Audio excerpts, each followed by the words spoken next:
Bonjour et bienvenue à l'émission Chrétien comme Christ.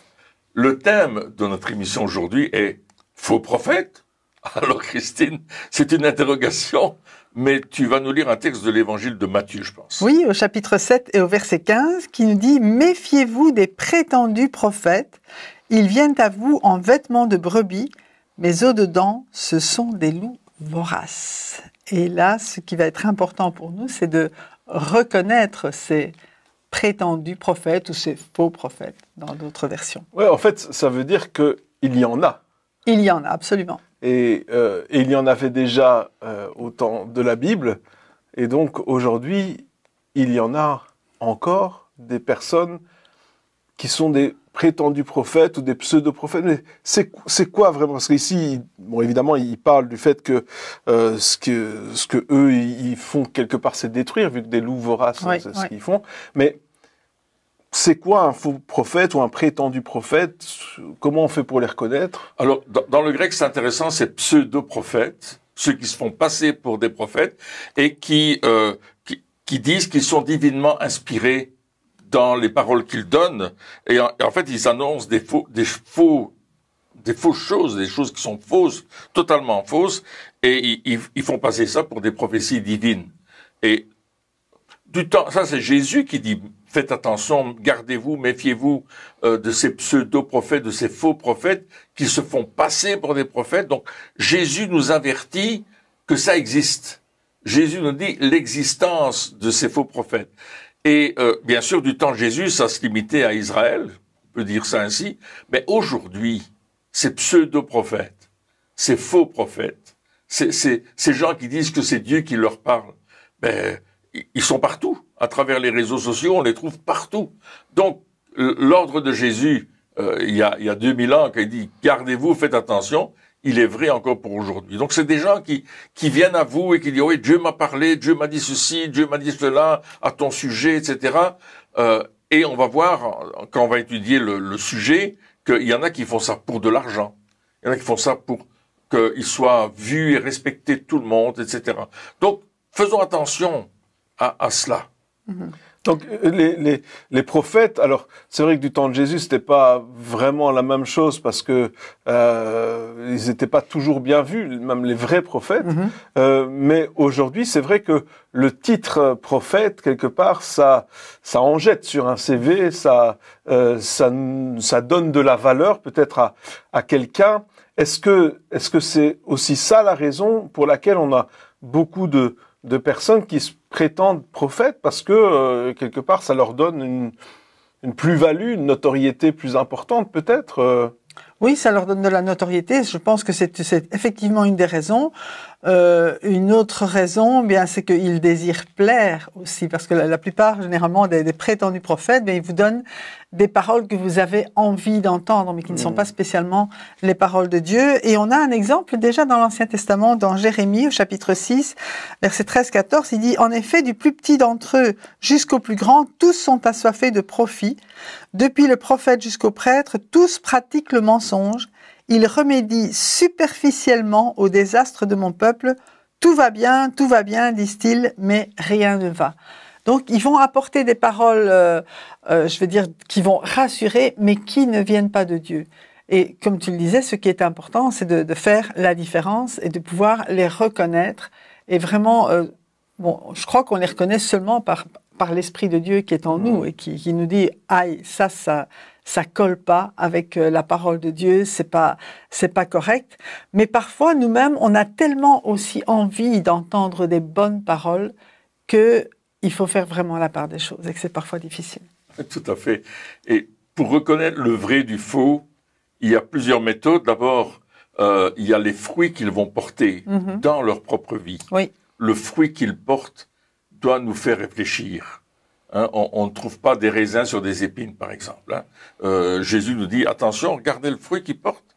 Parce que ça, c'est l'indication qu'on peut reconnaître qu'ils sont vrais ou faux. Qui sont proches de Dieu, en fait. Pardon? Qui sont proches de Dieu ou éloignés. De Dieu ou pas, ouais. Et ça, c'est une première chose. La deuxième chose, c'est qu'est-ce que la parole de Dieu nous dit quand quelqu'un nous annonce quelque chose? Est-ce que c'est en accord avec la parole? Et j'ai appris que les gens de services secrets pour reconnaître les faux billets, eh bien, ils manipulent beaucoup de vrais billets. Beaucoup de vrais billets. Et ils les manipulent, et à un certain moment, on leur met un faux billet, et ils manipulent, et hop, ils le trouvent. Ils disent, ça c'est un faux. Si nous connaissons la parole de Dieu, si nous connaissons les enseignements de Jésus, alors quand quelque chose de faux va arriver, on dira, ça, c'est faux. Et ça, c'est notre proximité avec la parole qui va être importante aussi. Oui, parce que c'est vrai que même si ce sont des prétendus prophètes ou des faux prophètes, ils peuvent annoncer aussi des choses qui semblent être justes. Hein, parce que bon, ici, par exemple, pardon, ils disent « tout va bien, tout va bien ». Comment savoir si c'est juste ou pas? Parce que quelque part, on peut pas dire ben, « je vais comparer avec la parole de Dieu ». Mais non, vu qu'il parle de quelque chose d'avenir, quelque part, c'est difficile de dire ah, mais est-ce que c'est juste ce qu'il annonce? Parce que c'est aussi ça. On parle, des fois, évidemment, on est en dehors de la parole de Dieu, mais des fois, on peut juste ne pas savoir, parce que c'est quelque chose qui est annoncé. Est-ce que ce qu'il annonce est juste, ou est-ce que ce qu'il annonce n'est pas juste au niveau d'un prophète? C'est pas toujours évident à savoir. Comment est-ce que justement on peut savoir, à part évidemment avec le temps, où là forcément à un certain moment on va voir si ça se réalise ou pas. S'il va se réaliser ou pas. Mais avant, comment est-ce qu'on peut faire cette distinction entre ce qui est de Dieu et ce qui l'est pas? Alors, je crois qu'on a un avantage extraordinaire sur les Israélites de l'Ancien Testament, c'est que nous avons tous reçu le Saint-Esprit.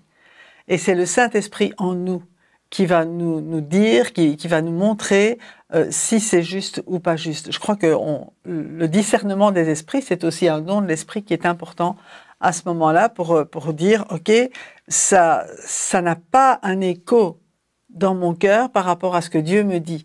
Ça veut dire que c'est important pour nous, pour chacun d'entre nous, aussi d'avoir une intimité avec Dieu pour connaître la pensée de Dieu.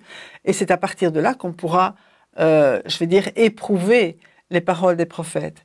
Et je pense que c'est une des raisons pour laquelle l'apôtre Paul disait que 2 ou 3 prophétisent dans l'Église et que les autres jugent. Donc c'est pas parce qu'un prophète ou quelqu'un qui se dit prophète va donner une parole qu'elle est automatiquement, ah oui, si c'est Dieu qui l'a dit, c'est Dieu qui l'a dit. Mais non, il faut juger cette parole ensemble, je veux dire, et par rapport aussi à ce que l'Esprit de Dieu nous dit. Oui.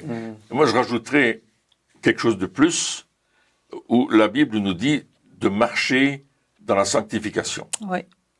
Et là aussi, ma vie doit être en accord avec la parole de Dieu dans la vie de tous les jours. Mon esprit, mon âme et mon corps doivent être dans la sanctification, parce que je pense que si moi-même je ne marche pas dans la sanctification, si je ne marche pas dans la sainteté, si je fais pas les choses comme Dieu me demande, tout simplement dans la vie de tous les jours, hein, c'est pas le fait de s'isoler, de ne plus être avec personne, non, c'est moi et Dieu, et je décide de plaire à Dieu, c'est ça la sanctification. Je vais plaire à Dieu, je vais faire les choses que Dieu me demande. Et quand un faux prophète vient et qui dit quelque chose qui ne correspond pas à ce critère de sanctification, je sais automatiquement que c'est pas de Dieu. Et l'Esprit de Dieu va dire à mon esprit que ces choses ne sont pas de Dieu. Mais je marche dans cette ligne de sanctification, dans ma propre vie. Parce que souvent, les gens qui ont des problèmes avec eux-mêmes, des problèmes avec les autres, mais ils cherchent une solution, ils cherchent un prophète, ils cherchent, entre guillemets, un diseur de bonne aventure qui va leur dire les choses, comme tu disais tout à l'heure, ils ont l'envie d'entendre ces choses. Ils ont l'envie qu'on leur dise, hein, tu vas être riche, aujourd'hui tu vas avoir ta maison, tu auras ta voiture. Mais c'est pas ça la prophétie. C'est pas ça la prophétie. La prophétie, c'est Dieu qui parle à son peuple pour lui donner une direction qui va glorifier et faire étendre son royaume. Et si c'est pas cette direction que nous avons dans notre vie, il y a un problème. Parce qu'alors, on va faire comme le monde, on va aller chez la diseuse de bonne aventure pour avoir l'information qu'on a envie d'avoir, et elle va nous dire ce qu'on a envie d'avoir. Donc, et c'est pas Dieu qui parle, là. Donc, quelque part, un faux prophète, c'est un fin psychologue qui va pouvoir déterminer ce que nous avons envie d'entendre et qui va nous le dire comme si ça venait de la part de Dieu. Exact. bien souvent, en tout cas, il y a de ça. Hein. Donc il va venir, il va voir un petit peu. Ah ouais, lui, mais si. Je me souviens, il y avait un homme qui était venu. Et on peut dire que c'est un faux prophète parce que il a prophétisé à tout le monde qu'il serait millionnaire. À chaque personne, tu vas être millionnaire. Mais alors les gens, évidemment, ils sont contents. On leur dit, tu vas être millionnaire. Ben, ils sont contents parce qu'ils ont une parole qui leur fait très plaisir. Donc, ça va donner envie de dire, ah ben cet homme-là, il m'a dit des choses que j'avais envie d'entendre. Je vais lui donner plus d'argent. Je vais le bénir. Ben, c'est ça qui se passe. Oui, c'est vrai. Donc, on te dit des choses qui sont douces à ton oreille et c'est de la manipulation quelque part. Alors que, effectivement, c'est pas forcément ce que Dieu il est en train de dire. Si par exemple une guerre éclate ou un malheur arrive quelque part, il va sûrement y avoir toujours une personne qui va se lever et qui va dire ah ben dans 2 jours c'est terminé ou ça va s'arrêter maintenant. On a vu et ça. On l'a vu encore et encore et alors que c'est pas ce que Dieu dit, c'est ce que nous aimerions qu'il se passe. Exactement. Et ça nous empêche pas d'intercéder pour que ça arrête la guerre ou que les malheurs arrivent évidemment, mais si ça vient pas de la part de Dieu, ce n'est pas une prophétie. Et si ce n'est pas une prophétie, alors il ne faut pas appeler ça prophétie. On peut appeler ça un désir, une prière, quelque chose qu'on aimerait voir. Peut-être qu'on aimerait voir notre frère devenir millionnaire, notre sœur devenir millionnaire, mais on peut pas dire Dieu a dit tu vas être millionnaire. C'est pas à ce moment-là si nous commençons. Surtout si Dieu ne l'a pas dit. Surtout si Dieu ne l'a pas dit. Si nous commençons à parler de la sorte,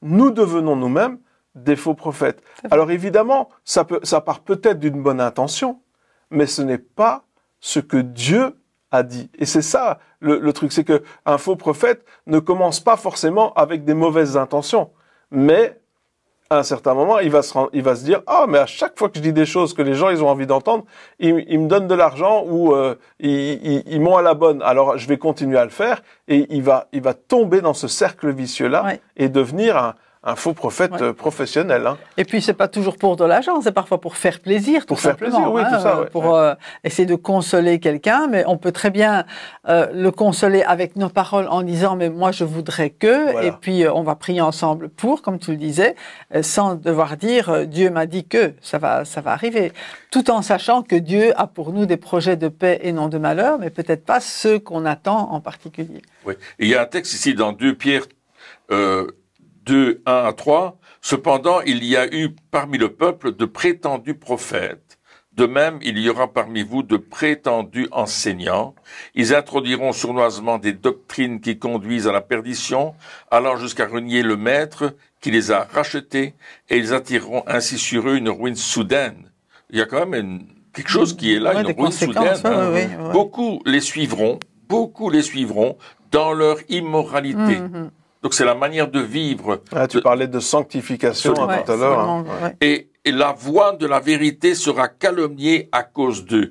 Mes amis, ça pour moi c'est un truc, c'est vraiment une phrase importante. La voix de la vérité, la voix de la parole de Dieu, la voix de Jésus-Christ sera calomniée à cause des faux prophètes, des faux docteurs, etc. Dans leur soif de posséder, ils vous exploiteront avec des paroles trompeuses, mais leur condamnation menace depuis longtemps et leur ruine ne tardera pas. Donc soyons prudents, parce qu'il dit quand même des choses importantes ici. La condamnation, la ruine, waouh.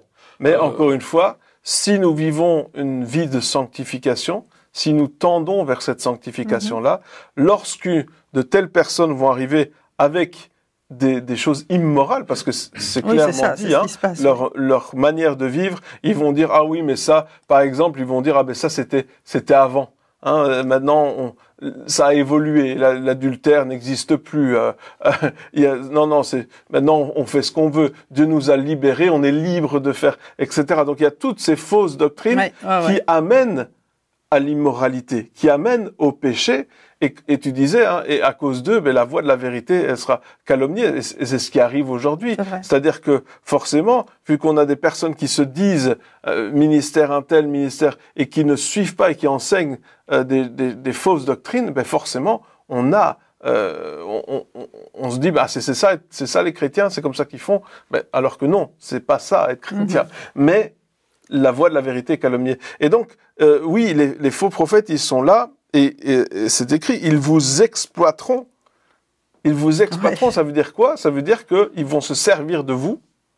Ils vont se servir de vous, ils vont se servir de votre argent, ils vont vous manipuler pour que vous fassiez tout ce qu'ils veulent. Et on le voit aujourd'hui, ouais. Il y a des personnes qui prétendent du prophète, mais ils traitent les gens comme des esclaves. Hein. Ils se donnent des titres, que ce soit prophète ou autre, au niveau du ministère, et puis ils traitent les gens comme les autres comme des esclaves, comme si c'était leurs esclaves, comme si ils étaient rien du tout et que eux étaient supérieurs. Mais c'est pas du tout ça l'évangile.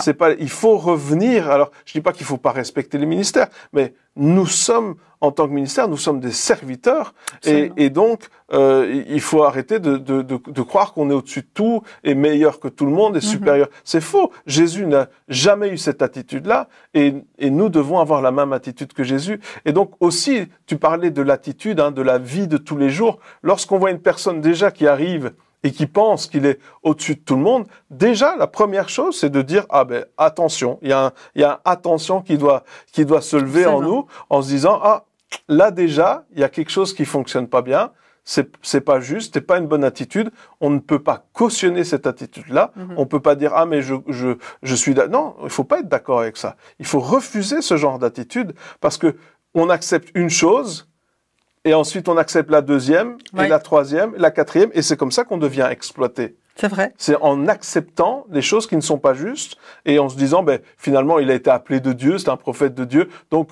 il faut que je fasse tout ce qu'il dit. Non, non. Comme tu disais, il faut qu'on juge ce qu'ils disent. Ils sont pas au-dessus de la parole de Dieu, ils sont pas au-dessus de tout. Il faut juger. Ah ouais. Et nous-mêmes, en tant que ministère, on n'est pas au-dessus de tout. Non, non, c'est vrai. Mais parfois, il y a aussi des personnes qui ont comme un esprit, je veux dire, de séduction.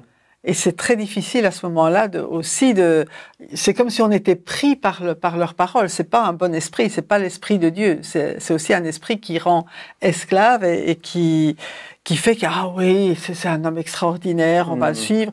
Et on a connu de ces personnes qui ont dit, ah ben, moi je vous apporte la vérité, oubliez tout ce que vous avez appris avant, moi je suis le prophète de Dieu aujourd'hui et je vous apporte la vérité. Waouh, waouh. Il faut vraiment faire attention. Et on sait que des personnes tombent dans, je veux dire, entre guillemets, dans le panneau et deviennent, quand tu parlais d'esclaves, c'est aussi comme si on avait besoin d'aller régulièrement le voir. Il s'accapare des personnes. En fait, il se centre sur lui-même au lieu de se centrer sur Jésus. Exactement. On devient dépendant d'eux. Et regarde dans Matthieu, chapitre 24, verset 11, il dit plusieurs faux prophètes s'élèveront et ils séduiront beaucoup de gens. Hein, des faux prophètes qui vont surgir là et vont tromper. Séduire, c'est tromper. Et je pense que si Jésus est en train de nous prévenir qu'à la fin des temps, parce que Matthieu 24, c'est quand même la fin des temps, la fin des temps, ce texte-là, ils vont surgir. Ils vont tout d'un coup, ils sont pas là et puis tout d'un coup ils sont là. Hein, surgir, c'est tout d'un coup on apparaît comme ça et ils vont s'élever et ils vont séduire les gens. Ils vont séduire par leur attitude, par leurs paroles, parce qu'ils vont refléter. Et les gens vont dire waouh. Et moi je pense la meilleure façon pour ne pas être séduit par ces faux prophètes, c'est déjà d'avoir été séduit par Jésus. Ah oui, amen. Et ça, c'est la réalité, et c'est la vérité.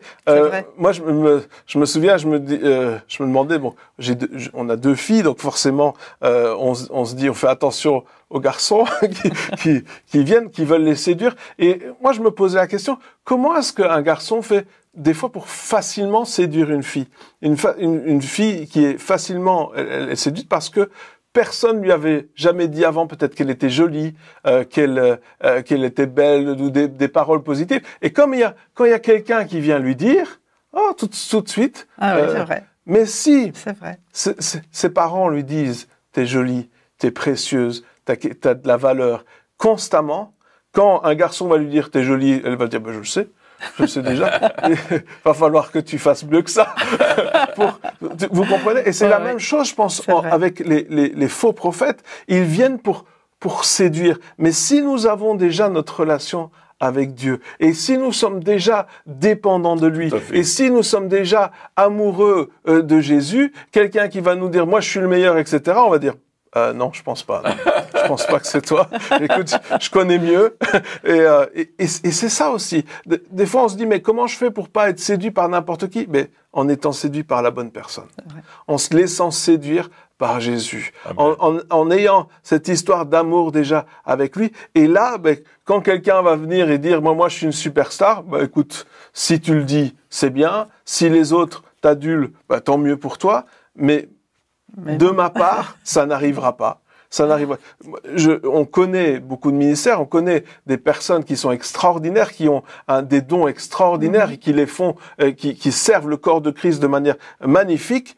Mais pour nous, ça reste des serviteurs de Dieu. Absolument. Ça reste des personnes normales et on ne va pas les aduler. On va pas les aduler. Pourquoi? Mais parce que on n'a pas besoin. D'ailleurs, c'est pas bon pour eux. C'est vrai. C'est pas bon pour eux de les mettre sur un piédestal. Absolument. Mais en plus, pour nous, on a déjà une personne.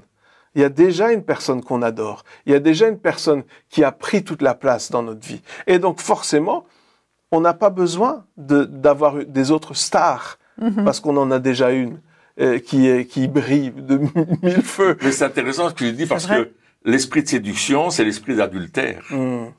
Oui. Qui détourne de Dieu pour attirer aller vers les l'attention idoles, sur vers les mensonges, vers les choses qui ne sont pas justes. Et comme tu disais, si mon premier amour, souvenez-vous de ce que Jésus dit dans l'Apocalypse, tu as oublié ton premier amour.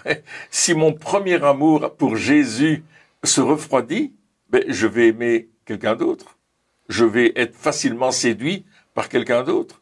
Donc, oui, renouvelle l'amour en nous. On pourrait dire, pour échapper aux faux prophètes, renouvelons l'amour que nous avons pour Jésus, qu'on puisse le réactiver, qu'on puisse être amoureux, fou de lui. C'est ça. Et pas faire notre crise de la quarantaine, où à un certain moment, on veut changer absolument. Non! Ne nous laissons pas séduire par ces faux prophètes. Et 1 Timothée 4, versets 1 et 2, il dit, mais l'Esprit dit expressément que dans les derniers temps, quelques-uns abandonneront la foi, ou certains abandonneront la foi, pour s'attacher à des esprits séducteurs et à des doctrines de démons. Car ils seront égarés par l'hypocrisie de menteurs, dont la conscience est marquée au fer rouge. Ils sont flétris dans leur propre conscience. Il n'y a aucune compassion. Ils savent que c'est pas bon, mais ils continuent quand même. Parce que ta conscience, elle te parle. Souvent, on parle du libre arbitre. Moi, j'entends souvent parler du libre arbitre. Mais pour moi, en tant que chrétien, le libre arbitre, c'est ou tu choisis la parole de Dieu, ou tu ne la choisis pas. Mais choisissons la parole de Dieu, restons dans la vérité, parce que notre libre arbitre, c'est de suivre Jésus. Il y a personne qui peut nous empêcher. Le diable ne peut pas nous empêcher. Les démons ne peuvent pas nous empêcher. Parce que je suis libre en Jésus-Christ. Je suis un enfant de Dieu. Je suis un enfant de Dieu qui est capable de faire la différence et d'écouter mon papa du ciel. Je dois l'écouter me parler. C'est lui qui compte, c'est lui qui me dirige. Arrêtons de nous laisser conduire par d'autres. Et quand Dieu va envoyer un prophète, c'est qu'on en a besoin dans une situation précise, pour une direction précise, et pas autrement. Et c'est un peu ça, au fait. Les faux prophètes, c'est un petit peu comme des concurrents, quelque part, à l'époux.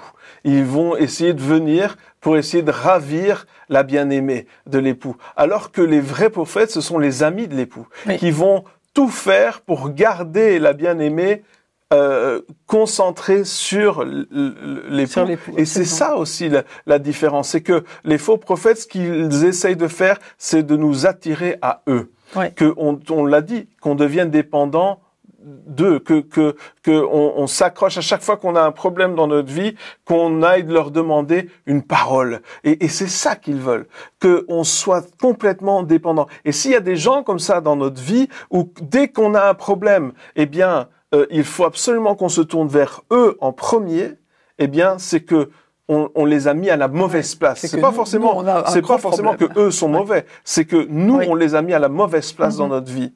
Mais si eux encouragent cette attitude, c'est que eux, ils ont un problème aussi. Ils sont aussi à la mauvaise place. C'est que eux aussi sont à la mauvaise place. Par contre, si notre première réaction, c'est de nous tourner vers Dieu et de lui demander à lui, là, on est bon. Et que les autres, ils viennent pour nous conforter dans ce choix, Et pour confirmer. confirmer ce que nous avons déjà entendu de la part de Dieu. Et c'est ça la différence. C'est que un vrai prophète ne va pas nous attirer à lui que du contraire. Parce qu'un vrai prophète, des fois, il va nous dire des choses qu'on n'a pas envie d'entendre. C'est vrai.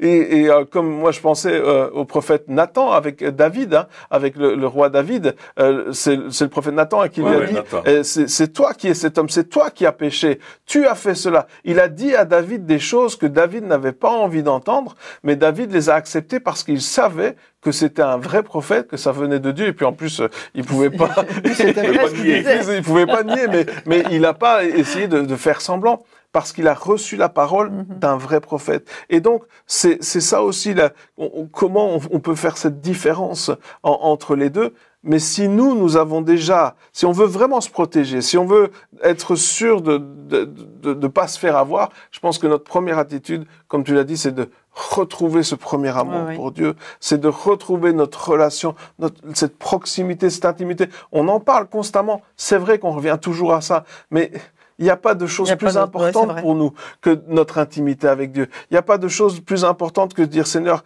oh c'est vrai, j'ai couru après les prophètes ou les prophéties. C'est aussi un problème de notre part. Si on court après les prophéties, si dès qu'il y a un truc où c'est écrit prophète ou qui donne des prophéties, on court pour avoir une parole, c'est que quelque part, il manque cette sécurité en nous, cette sécurité que notre intimité avec Dieu va nous donner. Oui. Et si je dis pas qu'il faut pas aller à ces réunions-là. Je dis juste que faut pas aller à ces réunions-là en se disant, ah, mais ça, c'est le Saint Graal. Dieu va enfin me parler. Non, Dieu, il veut nous parler tous les jours, à chaque instant. Absolument. Il veut nous parler. Absolument. Et c'est vrai que quand on fait des réunions sur marque sanctification, ben, il y a moins de monde parce que quand même, mais prophètes, c'est plein, les gens arrivent à l'avance, ils veulent leur prophétie, etc. Et s'ils n'ont pas? Et parfois, j'ai eu l'occasion d'avoir des prophètes dans des réunions ici, ils ont dit, mais non, ce soir, Dieu m'a pas demandé de prophétiser. Ouais. Il m'a demandé d'enseigner, d'apporter une parole, mais il m'a pas dit prophétise. Et ça, c'est juste, là, on reconnaît un vrai prophète parce qu'il n'est pas là pour plaire aux gens, mais pour plaire à Dieu, Absolument. celui qui l'a envoyé. Absolument. Eh bien, chers amis, merci encore de nous avoir suivis pour cette émission. Et puis, on se retrouve très bientôt pour la suite. Au revoir.